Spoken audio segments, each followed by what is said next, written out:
जो मन है, हम इसको मन को समझना बहुत जरूरी है, क्योंकि मन को कोई नहीं बताता है। वेद शास्त्र में व्याख्या है, लेकिन प्रैक्टिकली कैसे समझे। हर बार अपने आप को प्रश्न कीजिए, क्या मन, आत्मा के बिना मन का कोई अस्तित्व है? नहीं है। हम मन को आत्मा से अलग कर ही नहीं सकते। आत्मा की ही शक्ति मन है।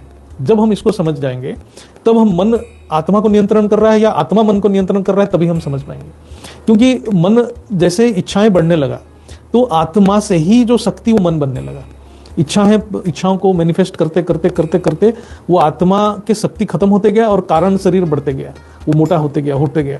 तो मन जो है, जब जैसे धीरे धीरे मनुष्य शरीर में आने लगा, आत्मा शरीर में आने लगा, तब आत्मा को मन कंट्रोल करने लग गया। जब यही मनुष्य, मतलब जब अपने शरीर को त्यागता है, फिर अपने सूक्ष्म शरीर को भी प्यूरिफाई करता है, तभी आत्मा का कंट्रोल मन के ऊपर आता है।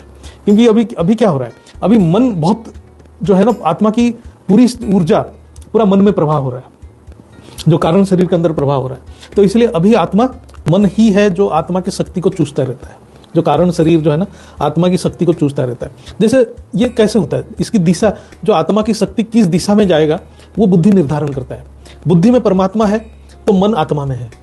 बुद्धि में सृष्टि है, मतलब भोग की इच्छा है, तो मन बाहर दुनिया में घूमेगा और आत्मा की शक्ति को अंदर से लेके जाएगा, आत्मा की शक्ति को बाहर फेंकेगा, जड़ता में फेंकेगा। मुझे ये चाहिए, वो चाहिए, मान शान प्रतिष्ठा में आत्मा की शक्ति खर्चा हो रहा है। वही आत्मा, जब उसके बुद्धि में केवल परमात्मा की सोच है, केवल ऊपर की दुनिया की सोच है, फिर मन अंदर की ओर देखने लग जाएगा। पूरी उसकी जो आत्मा की शक्ति संचित होने लगा, आत्मा की ऊर्जा बढ़ने लगेगा। तो जो बुद्धि परमात्मा की सोच करता है, वो चैतन्य बुद्धि है। जो बुद्धि केवल जड़ता यानी सृष्टि, यानी बाह्य सृष्टि में घूमता है, वो जड़ बुद्धि है। तो बुद्धि चेतन है तो मन आत्मा में विलीन हो जाएगा। बुद्धि जड़ है तो आत्मा की सारे शक्ति को मन खत्म कर देगा। और वो जो मन, ये मन आत्मा को क्या करेगा, प्रकृति में ही खींच के लेके जाएगा, सृष्टि के अंदर खींच के लेके जाएगा। इसलिए परमात्मा को जानना बहुत जरूरी है, परमात्मा के बारे में सोचना भी बहुत जरूरी है। परमात्मा के बारे में हम सोचते ही आत्मा में शक्ति बढ़ता है। तो ये बहुत सही है कि मन आत्मा पे भारी क्यों पड़ रहा है, क्योंकि हमने मन की प्रैक्टिस करी है। हम आत्मा को जानते नहीं है, आत्मा को जगाने का प्रयत्न नहीं किया। हमने आत्मा के बारे में ना ढूंढा, ना सोचा, ना समझा। आत्मा के अंदर अनंत शक्ति है, तो जगाने की कोई तो प्रोसीजर होगी ना। तो जब ये आप आत्मज्ञान लेंगे, तब आपको समझ में आएगा कि मन के ऊपर आत्मा है, और आत्मा के ऊपर जब पूरा आपकी चेतना, जो पूरा कॉन्शियसनेस, पूरा आपका बुद्धि एकदम आत्मा के आत्मस्थ जब हो जाएगा, बुद्धि भी आत्मस्थ होगी, तो फिर मन धीरे धीरे हल्का होगा, कंट्रोल में आएगा।